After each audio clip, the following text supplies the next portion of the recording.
잔당의 반격이 시작됐다라고 표현했는데 제가 그걸 보여주는 사건 중에 하나가 또 안경환 교수 42년 전 가정법원 판결문 사건이에요. 굉장히 재밌는 사건입니다. 그래서 간단히 요약하면 두 가지 버전이 있다는 거죠. 두 가지. 하나는 비실명화하지 않은 개인정보가 드러난 버전이 있고 또 하나는 정상적으로 비실명화를 해서 개인정보가 없는 두 가지 버전이 존재한다는 겁니다. 여기까지는 팩트인데 이건 사건이잖아요. 사건을 추적하고 프로파일링을 하고 전문가가 있어야 되지 않겠냐. 뭐 아는 게 있을지는 모르겠습니다만.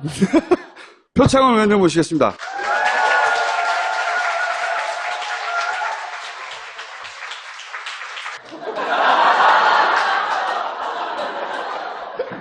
저는 이 사건은 굉장히 중요한 사건이라고 생각하거든요. 단순히 법원 행정처가 실수했다 차원이 아닌 설계로 의심된다. 개인적으로는 생각하는데 요약하면 두 가지 버전이 존재하는데 법원 행정처가 매우 민감한 시기에 매우 민감한 개인정보가 들어간 문서를 결제 라인을 다 거쳤는데 겨우 6분 뭐 이런 시간대에 내줘요. 통상보다 엄청 빨라. 이것도 이상하죠. 근데 그 첫 번째 버전은 신상 정보를 가리지 않았어요. 이건 더 이상한 거예요. 법원은 이미 그 전산한 자료들을 이미 신상 정보를 가리고 처리를 해놨어요. 근데 가리지 않은 걸 줬다는 것도 이상하고, 그럼 좋아. 실수라고 치면 20분 후에는 가린 걸 또 줘. 왜 두 가지 버전을 보냈냐? 인터뷰에 의하면 너무 급해서 그랬다는 거야. 20분만 처리하면 될 걸 뭘 이렇게 급하게 보냈냐. 빨리 이상하죠? 주고 싶었네. 네. 더더더 이상한 거는 이 받았다는 사람은 언론에 제공했다는 사람이 없어요. 근데 언론은 정보가 가려지지 않는 걸 보도해. 이 모든 게 하루 만에 이루어집니다. 굉장히 이상하죠? 근데 그 언론이 그렇게 받아서, 그러니까 이 법원 행정처가 내준 거로부터 대략 2시간 후에 방송을 하는데 보면 재연도 돼 있어요. 뉴스 안에. 그리고 법률 검토를 했다 싶은 대목들이 있어요, 보면. 이 자료를 법원으로부터 서로 국회의원을 거쳐서 받았다고 하더라도 그 짧은 시간 내에 변호사 검토를 하고 재연 프로그램을 만든 다음에 뉴스 꼭지를 따가지고 보도한다는 건 불가능한 거거든요. 이 모든 게 다 하루 만에 이루어졌다. 그래서 저희가 프로파일러를 부른 겁니다. 자, 어떻게 생각하십니까? 네. 네, 뭐 기적이 발생했다. 기적이 발생했다. 네. 또는 정말로 기가 막힌 우연의 우연. 아무런 그런 장애나 방해 요인이 없는 그런 그 일들의 연속이 기가 막히게 발생을 했다. 이렇게밖에는 해석할 수가 없고요. 네. 그렇지 않다면 사전에 이미 이 문서 판결문의 존재를 알고 있던 누군가가 네, 준비를 하도록 다 해두고 그리고 국회 법사위 위원이 요청을 하자마자 바로 이미 준비됐던 것을 보내는 시간, 그게 거의 한 8분 정도면 다 되기 때문에요. 6분, 8분이라고. 네. 주광덕, 권성동 두 분에게. 두 분 중에 한 분이겠죠. 네. 그리고 말씀하신 것처럼 사실 TV조선에 보도된 내용은 그 상대방 여성분의 신상을 알고 있는 그런 그 이미 개인정보가 모두 보여진 그런 그 판결문이었고요. 결정문이죠. 그리고 그러한 부분들을 포함해서 대역 배우들 모두 포함해서 재연을 만들 수 있는 부분도 이미 다 알고 있는 상태에서 기획이 있어야만 가능한 부분이고. 그러니까 이게 법원에서 나오기 전에 내용을 알고 있지 않으면 어떻게 2시간 만에 하냐 이거죠. 국회의원이 그걸 받아서 기자회견도 하기 전이거든요. 그러니까 어떻게 보면 그 상임위 소속 인사청문위원보다도 방송국이 먼저 이 사실을 알고 있었을 가능성이 상당히 높고. 상당히 높아 보입니다. 그리고 방송국에서 국회의원에게 오히려 청탁을 해서 그 합법적인 절차를 요식행위를 거치도록 요청했다면 오히려 자연스러운 일련의 사건의 흐름이라고 볼 수 있죠. 혹은 누군가가 이걸 사전에 알고 있는 사람이 있어서 법원 행정처에도 요청이 갈 거니 빨리 처리해 주라고 하고. 그렇죠. 지금 국회의원에게도 그걸 합법적으로 취득하는 절차적으로 밟아두라고 하고, 그 다음에 방송국에도 이 뉴스가 이제 곧 터지니까 미리 준비하라고 자료를 주고, 이렇게 법원과 국회와 방송, 언론을 다 컨택할 수 있는 누군가, 그리고 이 자료를 미리 알고 있었던 누군가가 설계했다고 생각하면 자연스러워요. 누굴까요, 그게? 접니다. 너무 쉽게 자백을 하시는군요. 그리고 또 동시에 이걸 개인이 할 수 있겠나 이런 생각도 들어요. 그렇죠? 누군가 국회의원 하나가, 중앙도 의원 하나가 어떻게 다 움직여요, 이거를. 그거 잘하는 기관은 있는데 기관은 있죠. 바뀌었잖아요. 예전에 우리가 국정원을 공격할 때는 국가가 아니라 정권에 충성한다고 우리가 공격을 했는데, 이번엔 정권에 바뀌었는데 정권에 충성하지 않고 이제는 야당에 충성하는 거잖아요. 이렇게 되면 케이스가. 네, 그런데 국정원만 있는 것은 아니고요. 그렇죠. 후보 1 국정원. 그리고 청와대, 전 정권 청와대, 예. 그리고 검찰, 경찰, 이 정보를 다루는 모든 기관은 조난 자료라고 해서 그렇죠. 중요 인물들에 대해서 그 성향을 불문하고 다 그 과거의 뭐 추문 혹은 확인되지 않은 소문까지 다 확인을 합니다. 다 총수 것도 있을까요? 당연히 있죠. 있죠. 예, 당연히. 저도 절대로 청문회 나오면 안 돼요. 큰일 납니다. 뭐 본인이야 다 망가졌지만 본인과 관련된 주변 분들이 다 큰일 나기 너 때문에. 얘랑 사귀었지부터 시작해가지고. 그러니까 그 상대방 김모 여인 뭐 예, 뭐 이렇게 해가지고. 네, 주변 인물들이 초토화된다고 봐야죠. 네. 그러다 보니까 이제 아직 확실치는 않지만 그런 범행이 가능한 용의선상에 예, 용의선상에 올라가는 어떤 조직 집단들은 국정원뿐 아니라 검찰도 있고요. 그렇죠. 그리고 이 인력들은 서로 많이 연결되어 있습니다. 국정원에도 검사가 파견 나가 있고 오랜 동안 같이 있었고 청와대에도 마찬가지고요. 이 검찰설의 어떤 근거로 약간 작용할 수 있는 것은 이 자료를 받았다고 하는 사람이 검찰 출신이고 주광덕 의원, 김기춘 비서실장 시절에 민정 라인이고, 네. 그리고 같이 잠시 후에 그러니까 시간상으로 더 빨리 받은 6분 만에 받은 권성동 의원도 이걸 받았거든요. 역시 검찰 출신이에요. 그리고 또 이거 이어서 공격하는 게 그 민정수석 조국이잖아요. 이게 검찰 개혁과 관련해서 반발하는 세력이 있어서 그렇을까 하는 시나리오 2가 또 존재할 수 있죠. 이게 수사가 이루어진다면 밝혀지겠지만 수사는 이루어질 수 없을 것 같고요. 왜 수사는 이루어지지 않을까요? 우선은 이 위법성 조각 사유라고 해서 기본적으로 국회에서 국회의원이 행한 그 절차들은 모두 합법의 우산 아래 들어가거든요. 그래서 그 부분은 수사 대상이 아니죠. 첫 번째 그렇고. 네, 그 전에 흘러나왔다면. 그러니까 우리 가정이지 입증할 수 있겠느냐 이런. 수사에 착수할 수 있는 그런 혐의는 포착할 수 없는 거죠. 단서나 증거가 있어야 될 텐데. 그럼 언론에 준 것도 이건 언론 탄압의 프레임으로 아마 재방영할 거거든요. 그렇죠. 언론도 그 공익 목적이라는 언론의 특성 때문에 대부분 그런 위법성 조각을 인정받습니다. 그러니까 이거 제보자가 있었다. 문서를 건네준 사람이 있었다고 하더라도 제보자를 보호하기 위해서 말할 수 없다. 이렇게 나올 것이고. 그렇죠. 근데 그 제보자가 국정원이었어. 검찰이었어. 문제는 이제 아직 어느 정도의 가능성 남아 있는 것이 만약에 피해 당사자가 그 방송 보도에 대해서 그 피해 사실은 아니지만 그 해당되는 법률 사안 판결 내용에 대한 공표로 인해서 내가 명예를 훼손당했다. 그리고 또 민사적으로 어떤 피해를 입었다라는 이유로 소송을 제기한다면 아마도 방송국에서는 그러한 방송 행위의 공익성을 입증하기 위해서 문서 입수 경위에 대해서 밝혀야 되지 않을까. 그럴 가능성은 낮죠. 예, 소송에 대한 그 책임을 지게 되고 뭐 그런 선택을 할 수도 있겠죠. 그래서 결국 나오진 않을 가능성이 높습니다.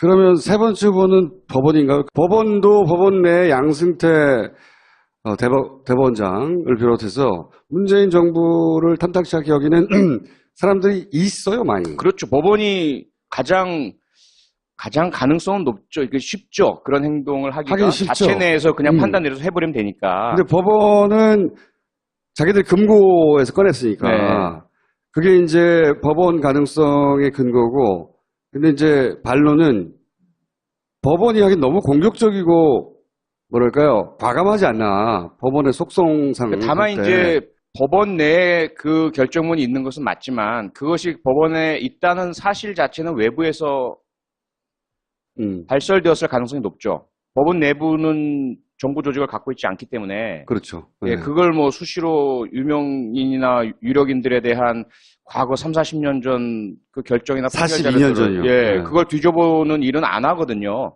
그럼 안 누군가가 하죠. 미치지 않고서요. 네, 그 부분을 좀 찾아와 달라라는 이야기는 누군가 했다는 거죠. 그 이야기를 하는 사람은 법원 밖에 있는 인물의 가능성이 높은 거죠. 근데 이걸 뭐랑 비교를 해보면 괜찮냐면 예전에 이회창 후보 아들 병역 문제가 정치권에서 논란이 됐을 때 아들들 병적 기록표를 제시하라 이랬었거든요. 근데 그게 개인정보라고 해서 정말 꼭꼭 감춘 거를 나중에 찾아냈죠. 아주 우연한 계기로. 그것도 나중에 이제는 말할 수 있다 해서 얘기할 때가 있을 텐데. 그렇게 멀리 갈 필요가 없이요. 네. 최근에 저희가 국회에서 그 백남기 농민 뭐 경찰 감찰 자료라든지 네.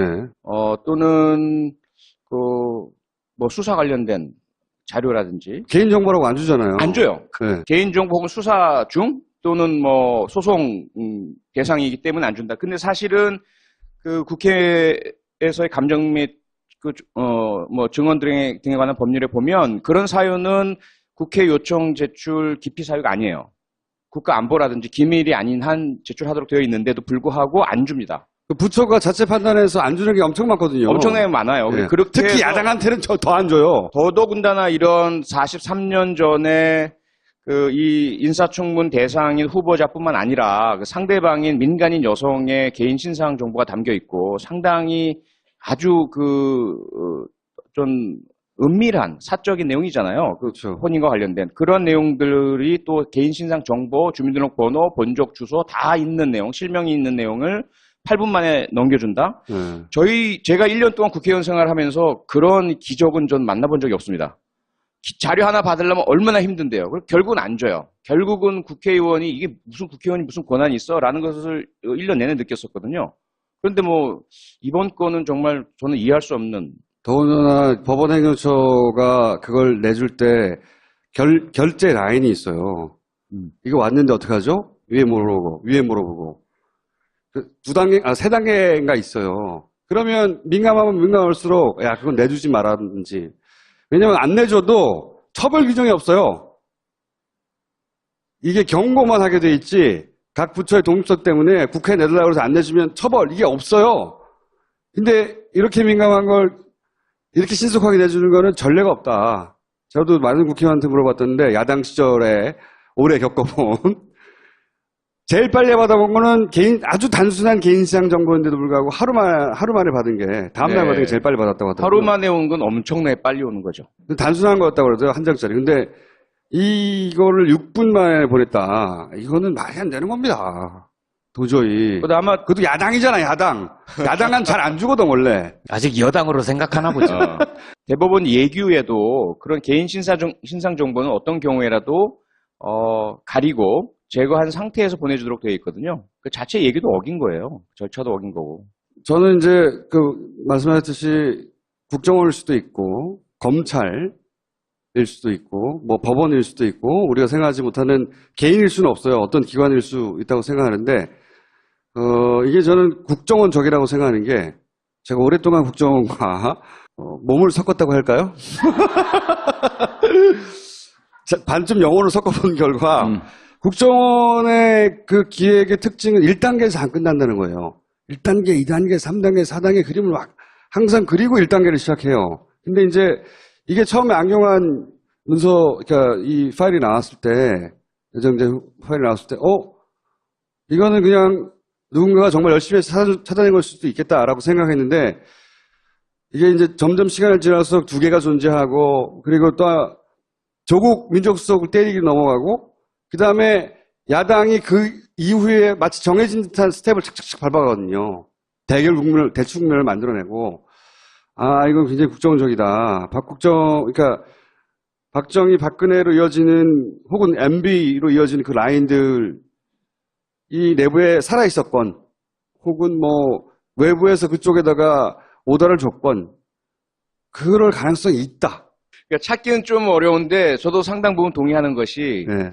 저희가 이제 프로파일링 할 때 MO라는 게 있거든요. 네. 모드 오브 모드스 오페란디, 모드 오브 오퍼레이션이라고 그래서 범행 수법 같은 경우죠. 근데 최동욱 전 검찰총장 사건 기억을 하시죠? 예, 예. 그 당시에 최동욱 전 총장의 그런 그 혼외자 의혹과 관련된 예. 원래 개인정보보호법에 의해서 공개될 수 없는, 제공될 수 없는 그런 자료들이 불법적으로 제공이 됐잖아요. 예. 그 과정과 대단히 흡사합니다. 이번에 일어난 그렇죠. 일들이. 그들이 하는 것이 그래요. 그 권한을 가진 기관에 요청을 하는 거죠. 그런 자료가 있는지 확인하고 요청하고 제공하라고 하고 그러한 제공에 따르는 필요한 절차적인 요건들은 갖추게 하고 겉으로는 합법의 틀을 쓰는 거죠. 합법의 틀을 쓰는데 그 무리가 뒤따르고 결국은 어떤 규칙은 어기게 되어 있어요. 그리고 그렇죠. 그러한 부분들을 감당하는 누군가 희생양이 꼭 있게 마련이고 네. 뭐 그런 유사한 일들이 이번에도 또 일어난 것은 분명한데 그렇다고 해서 국정원이라고 단정은 제가 한 적은 전혀 없습니다. 네, 다른 관점에서 확실하게 합니다. 네, 기록을 다른 해요. 관점에서 한번 보면 국정원은 그닥 이해관계나 동기가 없을 수 있어요.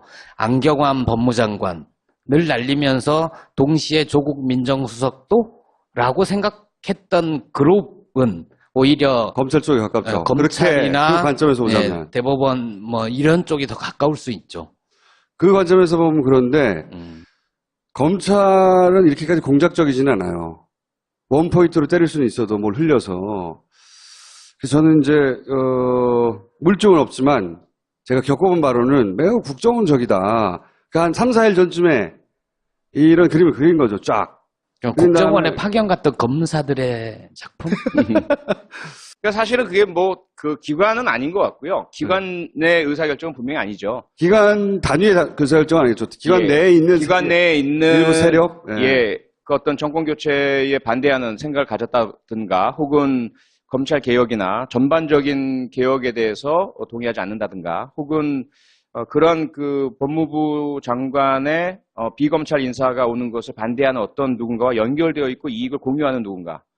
이렇게 되었을 경우에는 그 수법은 국정원적이지만 그래서 국정원의 기법과 숙련도를 가지고 있긴 하지만 그게 국정원 내부의 공식적인 라인은 아니고 네. 예, 그런 부분들이 가지고 있는 정보를 뭐 몇몇 사람들이 공유하면서 모의를 하고 공작을 해서 실행한 것. 이런 형태라면 사실 밝히는 게 대단히 어렵습니다. 공식적인 그 의사결정 라인이 아니기 때문에. 근데 그렇게 생각하면 이해가 안 간다는 게 한 가지 있습니다. 뭐냐면 법원에서는 두 가지 버전을 내보냈다고 하는 거거든요. 네.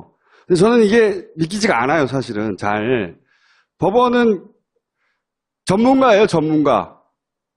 그리고 거기 법원에는 명백한 규정이 이미 있어요. 아무리 급해도 20분 때문에 이 정보를 가리지 않고 준다는 건 이해 안 가거든요, 도저히.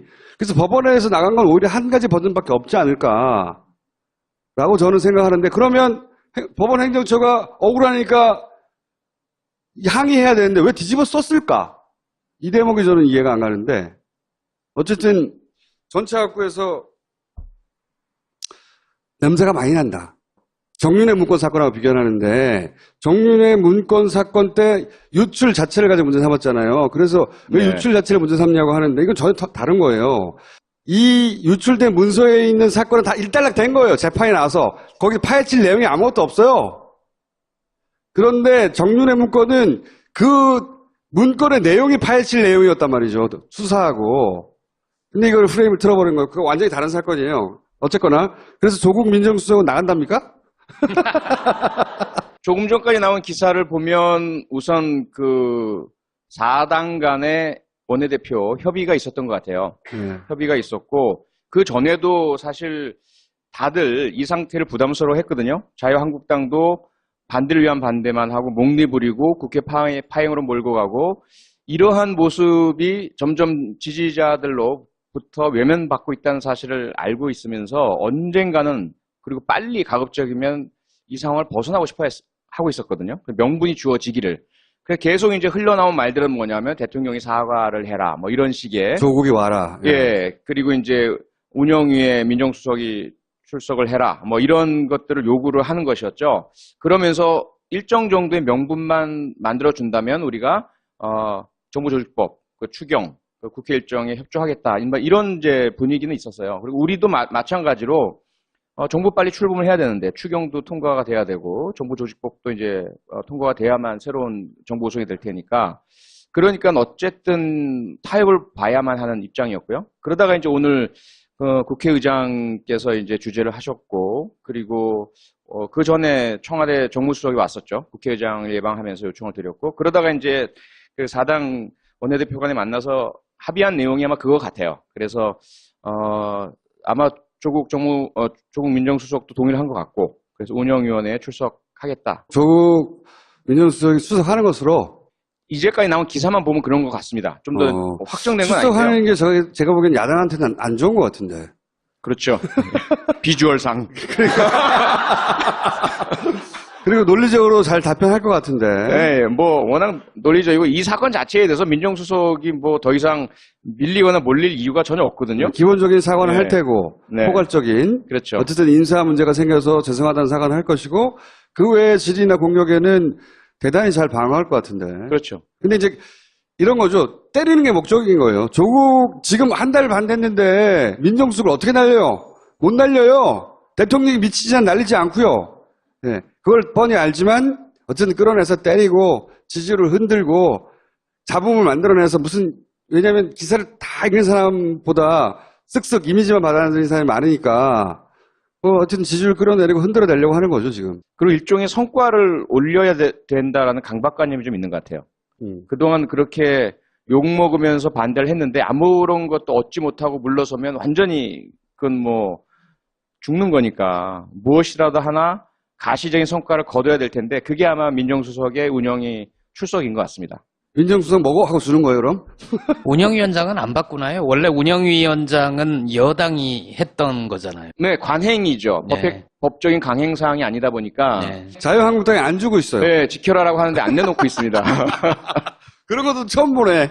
처음 봅니다, 진짜. 네, 예. 여당 국회 그 운영위를 소집할 수 있는 운영위원장 이걸 여당이 하거든요. 근데 지난번에는 자유한국당 여당이었으니까 운영위원장 했을 거 아니에요. 조건이 바뀌었잖아요. 그럼 줘야 돼? 안 주고 있어요. 민주당에서 어떻게 해야 돼 이거? 여당이니까 여당답게 네. 뭐 점잖게 품격 있게 여당답게 가서 다 목 졸라요. 몸싸움하고 응? 꺼져라 이 새끼들아 그러고. 그러니까 저희는 정말 억울한 게 야당일 때도 무조건 참았어요. 야당일 때는 뭐 하면 발목 잡는다고 공격을 하고. 네, 거기다가 이제 지난번 이제 20대 국회 구성되자마자 정세균 국회의장의 첫 개원 그 인사 연설 때 뭐 사드에 대해서 한마디 했다고 막 소리 지르면서 전부 퇴장하고 그 다음에 국회의장실 점거하고 국회의장 공간 앞에 가서 거기는 사실 집회 및 시위에 관한 법률상 100m 이내에서 집회 못하는 곳이에요. 다 잡아가야죠. 안 잡아가죠. 그래서 거기서 밤새도록 시위를 했어요. 이정현 대표가 단식했을 때. 예. 단식도 하고 그 다음에 이제 국정감사를 해야 되는데 국정감사도 여당이 사상 최초로 여당이 보이콧을 해버렸잖아요. 그러니까 저희가 야당이 더 이상한 거예요. 야당은 오히려 우리가 막 뭐 보이콧하고 하지 말라고 그러고 주장해야 될 텐데 우린 전부 국회 일정 하자고 하고 여당이 막 국회 열지 말자고 하고 근데 여당이 됐는데 똑같은 거예요. 여당이 됐는데 저 사람들은 또 야당의 권위 다 누리고 권한 다 자유 다 누리고 기억하실 거예요. 저는 이제 딱 2개 국회의원이 된 이후에 인사청문회를 겪었던 것이 이철성 전 지금 현재죠.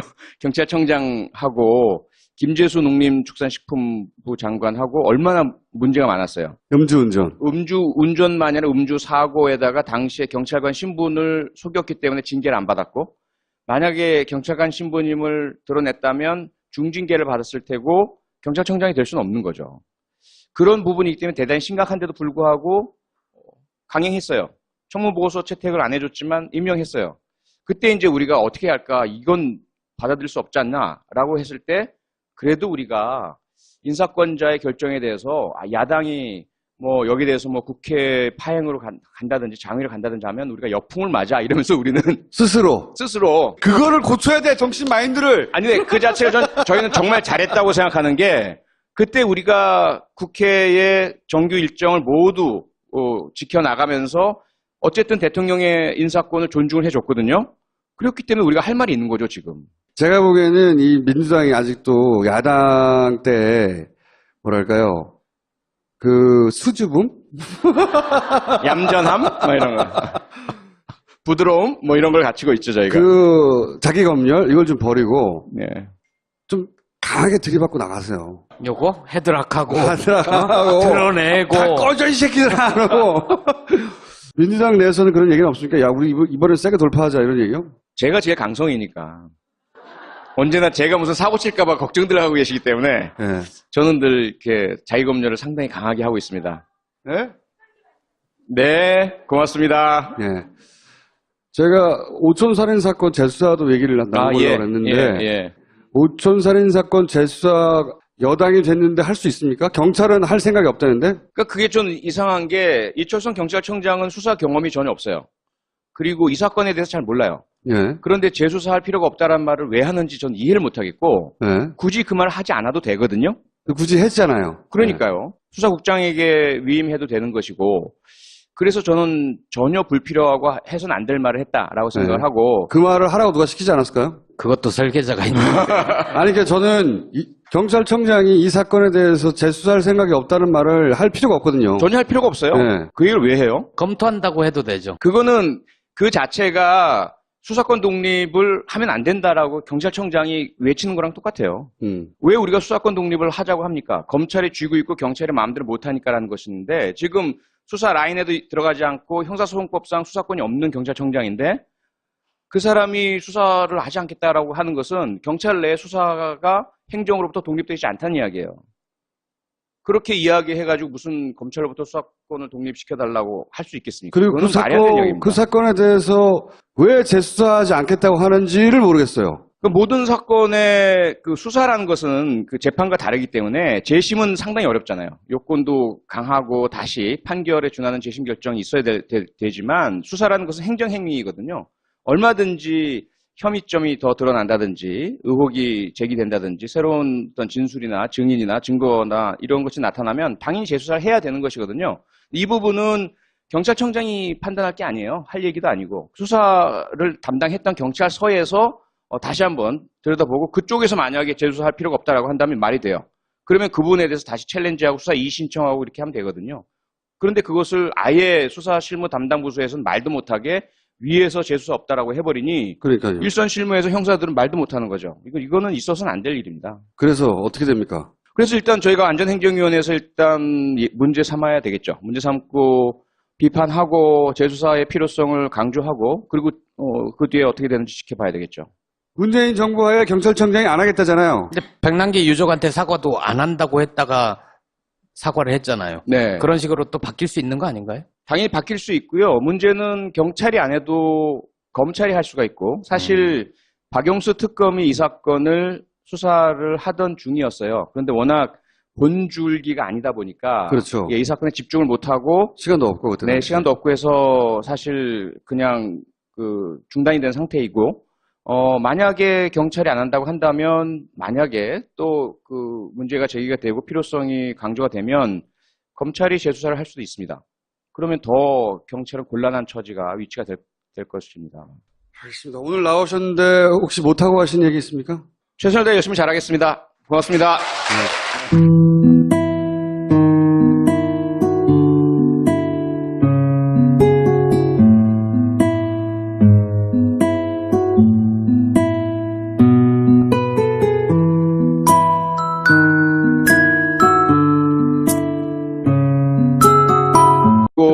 청와대, 전 정권 청와대, 예. 그리고 검찰, 경찰, 이 정보를 다루는 모든 기관은 조난 자료라고 해서 그렇죠. 중요 인물들에 대해서 그 성향을 불문하고 다 그 과거의 뭐 추문 혹은 확인되지 않은 소문까지 다 확인을 합니다. 다 총수 것도 있을까요? 당연히 있죠. 있죠. 예, 당연히. 저도 절대로 청문회 나오면 안 돼요. 큰일 납니다.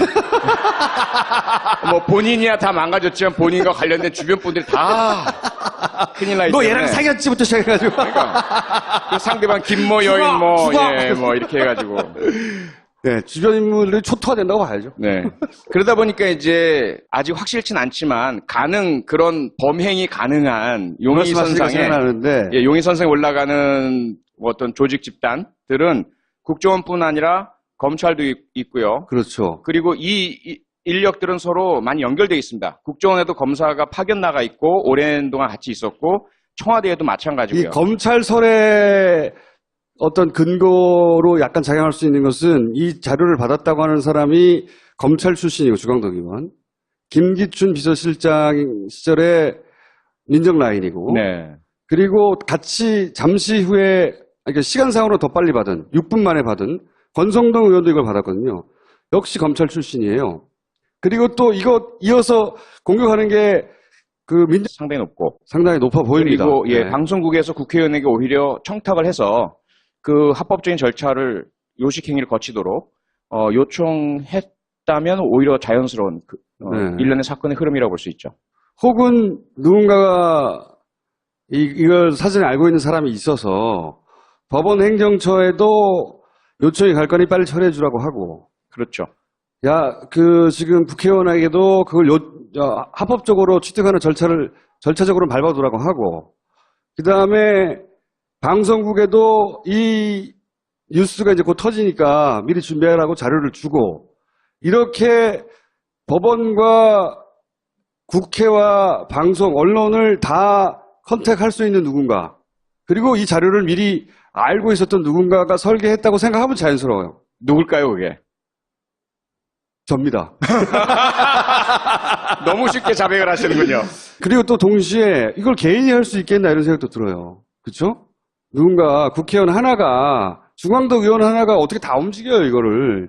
그거 잘하는 기관은 있는데 기관은 있죠. 바뀌었잖아요. 예전에 우리가 국정원을 공격할 때는 국가가 아니라 정권에 충성한다고 우리가 공격을 했는데, 이번엔 정권에 바뀌었는데 정권에 충성하지 않고 이제는 야당에 충성하는 거잖아요. 이렇게 되면 케이스가. 네, 그런데 국정원만 있는 것은 아니고요. 그렇죠. 후보 1 국정원 그리고 내줘요. 통상보다 엄청 빨라. 이것도 이상하죠. 근데 그 첫 번째 버전은 신상 정보를 가리지 않았어요. 이건 더 이상한 거예요. 법원은 이미 그 전산한 자료들을 이미 신상 정보를 가리고 처리를 해놨어요. 예. 근데 가리지 않은 걸 줬다는 것도 이상하고, 그럼 좋아. 실수라고 치면 20분 후에는 가린 걸 또 줘. 왜 두 가지 버전을 보냈냐? 인터뷰에 의하면 너무 급해서 그랬다는 거야. 20분만 처리하면 될 걸 뭘 이렇게 급하게 보내냐. 빨리 이상하죠? 주고 싶었네. 예. 예. 더더더 이상한 거는 이 받았다는 사람은 언론에 제공했다는 사람이 없어요. 근데 언론은 정보가 가려지지 않는 걸 보도해. 이 모든 게 하루 만에 이루어집니다. 굉장히 이상하죠? 근데 그 언론이 그렇게 받아서, 그러니까 이 법원 행정처가 내준 거로부터 대략 2시간 후에 방송을 하는데, 보면 재연도 돼 있어요. 뉴스 안에. 그리고 법률 검토를 했다 싶은 대목들이 있어요, 보면. 이 자료를 법원으로부터 서로 국회의원을 거쳐서 받았다고 하더라도 그 짧은 시간 내에 변호사 검토를 하고 재연 프로그램을 만든 다음에 뉴스 꼭지를 따가지고 보도한다는 건 불가능한 거거든요. 이 모든 게 다 하루 만에 이루어졌다. 그래서 저희가 프로파일러를 부른 겁니다. 자, 어떻게 생각하십니까? 네. 네, 뭐 기적이 발생했다. 기적이 네. 또는 정말로 기가 막힌 우연의 우연, 아무런 그런 장애나 방해 요인이 없는 그런 그 일들의 연속이 기가 막히게 발생을 했다. 이렇게밖에는 해석할 수가 없고요. 네. 그렇지 않다면 사전에 예, 이미 이 문서 판결문의 존재를 알고 있던 누군가가 네, 준비를 하도록 다 해두고 그리고 국회 법사위 네. 위원이 요청을 하자마자 네. 바로 이미 준비됐던 것을 보내는 시간, 그게 거의 한 8분 정도면 다 되기 때문에요. 6분, 8분이라고. 네, 네. 주광덕, 권성동 두 분에게. 두 분 중에 한 분이겠죠? 네. 그리고 말씀하신 것처럼 사실 TV조선에 보도된 내용은 그 상대방 여성분의 신상을 알고 있는 네. 그런 그 이미 개인정보가 모두 보여진 그런 그 판결문이었고요. 결정문이죠. 그리고 그러한 부분들을 포함해서 대역 배우들 모두 포함해서 네. 그 재연을 만들 수 있는 부분도 이미 다 알고 있는 상태에서 기획이 있어야만 가능한 부분이고. 그러니까 이게 법원에서 나오기 전에 내용을 알고 있지 않으면 어떻게 2시간 만에 하냐 이거죠. 국회의원이 그걸 받아서 기자회견도 하기 전이거든요. 그러니까 어떻게 보면 그 상임위 소속 인사청문위원보다도 방송국이 먼저 이 사실을 알고 있었을 가능성이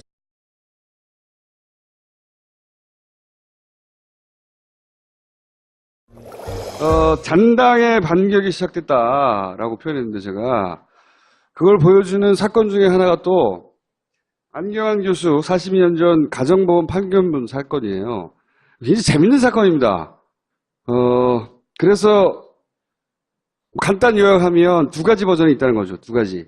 하나는 비실명화하지 않은 개인정보가 드러난 버전이 있고 또 하나는 정상적으로 비실명화를 해서 개인정보가 없는 두 가지 버전이 존재한다는 겁니다. 여기까지는 팩트인데 이건 사건이잖아요.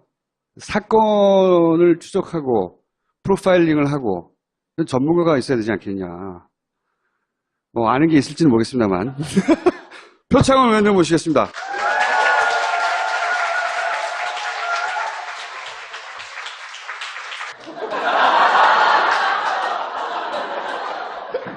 저는 이 사건은 이제 중요한 사건이라고 생각하거든요. 단순히 법원 행정처가 실수했다 차원이 아닌 설계로 의심된다. 개인적으로는 생각하는데 요약하면 두 가지 버전이 존재하는데 법원 행정처가 매우 민감한 시기에 매우 민감한 개인정보가 들어간 문서를 결제 라인을 다 거쳤는데 겨우 6분 뭐 이런 시간대에